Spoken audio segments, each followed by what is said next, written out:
రాష్ట్రంలో లగచర్ల ఘటన మరొక ముందే నిర్మల్ జిల్లా దిలావర్పూర్లో పెద్ద ఎత్తున రైతులు అక్కడ ఉన్నటువంటి స్థానికులు పెద్ద ఎత్తున నేషనల్ హైవే 61 మీదకి వచ్చి పెద్ద ఎత్తున ఆందోళన చేశారు. గత కొన్ని రోజుల నుంచి కూడా దాదాపు 130 రోజుల నుంచి ఇక్కడ ఇథనాల్ ఫ్యాక్టరీ పెట్టడానికి మేము ఎట్టి పరిస్థితుల్లో ఒప్పుకోము. ఖచ్చితంగా ఇథనాల్ ఫ్యాక్టరీ వస్తే ఇక్కడ ఉన్నటువంటి పంట పొలాలు కావచ్చు, మేము కావచ్చు, ఇక్కడ బతుకుతున్నటువంటి ప్రజలు కావచ్చు అంతా కూడా పొల్యూటెడ్గా మారిపోతుంది. మాకు ఇథనాల్ ఫ్యాక్టరీ వద్దే వద్దు అంటూ కూడా వాళ్ళు దాదాపు 130 రోజుల నుంచి కూడా వాళ్ళు ఆందోళన చేస్తున్నారు. అయితే తాజాగా తెలంగాణ ప్రభుత్వం దీని మీద కొంత కీలక నిర్ణయం తీసుకున్నట్టు కనిపిస్తూ ఉంది. గతంలో కేసీఆర్ హయాంలో వచ్చినటువంటి ఈ ఇథనాల్ ఫ్యాక్టరీ అనుమతులు మేము ప్రభుత్వం వచ్చిన తర్వాత ఖచ్చితంగా గతంలో కాంగ్రెస్ పార్టీ నాయకులు కూడా చెప్పారు, కాంగ్రెస్ పార్టీ అధికారంలోకి వస్తే ఖచ్చితంగా ఇథనాల్ ఫ్యాక్టరీని రద్దు చేస్తాం, ఇక్కడ ఉన్నటువంటి ప్రజలకు వాళ్ళకు ఖచ్చితంగా న్యాయం చేస్తామంటూ కూడా కాంగ్రెస్ పార్టీకి సంబంధించిన నాయకులు కావచ్చు, ప్రజెంట్ నిర్మల్ ఎమ్మెల్యేగా ఉన్నటువంటి ఏలేటి మహేశ్వర్ రెడ్డి కావచ్చు, ఏలేటి మహేశ్వర్ రెడ్డి కూడా ఎన్నికల సమయంలో ఇథనాల్ ఫ్యాక్టరీని ఖచ్చితంగా రద్దు చేస్తాం, మేము అధికారంలోకి వస్తే బీజేపీని గెలిపించండి అంటూ కూడా ఆయన నిర్మల్లో పెద్ద ఎత్తున ఆయన ఓట్లు దండుకున్నారు ఖచ్చితంగా అని కూడా అక్కడ ఉన్నటువంటి ప్రజలు చెప్తున్నారు. ఎన్నికల టైంలో వచ్చి మమ్మల్ని మా ఓట్లు గుంజుకొని మాతో ఓట్లు వేయించుకొని ఇప్పుడు ఎమ్మెల్యేగా గెలిచినటువంటి ఏలటి మహేశ్వర్ రెడ్డి ఈ కనుచూపు మేరల్లో కూడా కనిపించట్లేదు, మాకు న్యాయం చేయట్లేదు, మా సమస్యను అసలు పట్టించుకోవట్లంటూ కూడా అక్కడ ఉన్నటువంటి దిలావర్పూర్కి సంబంధించిన గ్రామస్తులు కావచ్చు, కొన్ని గ్రామాలు ఉన్నాయి, దాదాపు 4 గ్రామాలలో ఉన్నటువంటి ప్రజలు పెద్ద ఎత్తున చాలా వ్యతిరేకంగా ఉన్నారు బీజేపీ అభ్యర్థి ఏలేటి మహేశ్వర్ రెడ్డిపై. ముఖ్యంగా దిలావర్పూర్, గుండంపల్లి, సమందరపల్లి, రత్నాపూర్, తాండి గ్రామాల్లో ఈ సమస్య పెద్ద ఎత్తున కనిపిస్తూ ఉంది. అయితే నిన్న ఒక హైడ్రామా చోటు చేసుకుంది నిర్మల్లో దిలావర్పూర్లో నేషనల్ హైవే 61 పై పెద్ద ఎత్తున రైతులు గ్రామస్తులు బైఠాయించారు. ఎట్టి పరిస్థితుల్లో ఇథనాల్ కంపెనీ ఇక్కడ పెట్టొద్దు, ఉపేక్షించబోం మేమంటూ కూడా ఒక 12 గంటలు ఒక హైడ్రామా క్రియేట్ చేసి అక్కడ ఉన్నటువంటి ప్రజలు. అయితే నిర్మల్ ఆర్డీఓ లేడీ ఆర్డీఓపై పెద్ద ఎత్తున అక్కడ దాడి చేసే ప్రయత్నం కూడా జరిగింది అని కూడా పెద్ద ఎత్తున వార్తలు వస్తున్న నేపథ్యంలో దాదాపు 6 గంటల సేపు తనను లేడీ ఆర్డీఓను కారులోనే నిర్బంధించి అక్కడి నుంచి వెళ్ళనీయకుండా కూడా నిర్బంధించిన పరిస్థితి చూసాం మనమంతా కూడా.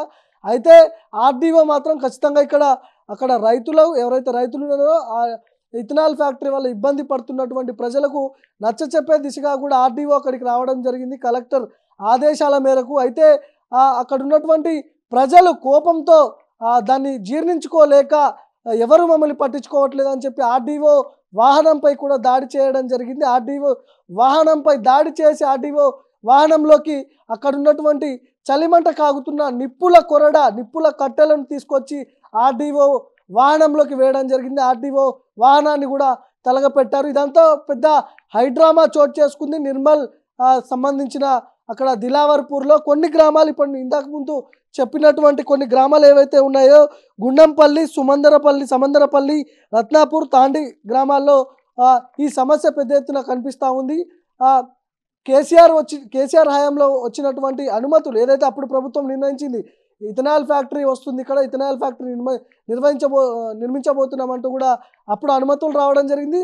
ఇప్పుడున్నటువంటి కాంగ్రెస్ ప్రభుత్వం ఇది పెద్ద ఎత్తున కాంగ్రెస్ పార్టీకి నష్టం చేకూరే అవకాశాలు ఉంటాయి. ఇప్పటికే లగచర్ల ఘటన రాష్ట్ర వ్యాప్తంగా సంచలనం సృష్టించింది. ఒకవైపు కాంగ్రెస్ సంబంధించిన బాధితులు, గ్రూప్ 1కి సంబంధించిన బాధితులు, ఇటు హోంగార్డు భార్యలు కావచ్చు, ఇటు చాలామంది కాంగ్రెస్ పార్టీ ఎప్పుడైతే అసెంబ్లీ ఎన్నికల టైంలో హామీలు ఇచ్చారో 6 గ్యారంటీలతో పాటు అందరికీ న్యాయం చేస్తామని చెప్పి వీళ్ళు అన్నారు. సో ఆ బాధితులంతా కూడా రోడ్ల మీదకి రావడం, తాజాగా లగచర్ల ఘటన ముఖ్యమంత్రి సొంత నియోజకవర్గం కొడంగల్ ప్రాంతంలో ఈ ఇష్యూ కావడం, అదేవిధంగా తాజాగా ఇథనాల్ ఫ్యాక్టరీ ఇప్పుడు కనుక ఒకవేళ అనుమతి పూర్తి స్థాయిలో కాంగ్రెస్ ప్రభుత్వం దానికి అనుమతిస్తే పెద్ద ఎత్తున కాంగ్రెస్ పార్టీ విమర్శలు ఎదుర్కోవాల్సి వస్తుంది. కాబట్టి ఖచ్చితంగా దీని మీద పునరాలోచన చేస్తాం, దీని గురించి మళ్ళీ ఆలోచిస్తాం.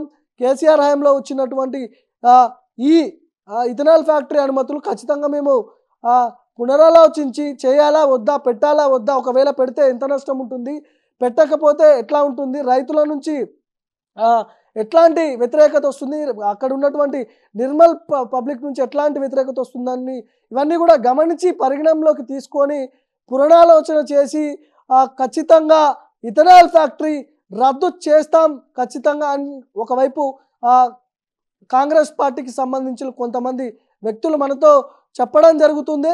సో ఈ ఇథనాల్ ఫ్యాక్టరీ పెద్ద ఎత్తున చర్చ దారి తీయకముందే బీఆర్ఎస్ పార్టీ ఇప్పటికే పెద్ద ఎత్తున కార్యక్రమాలు చేస్తోంది.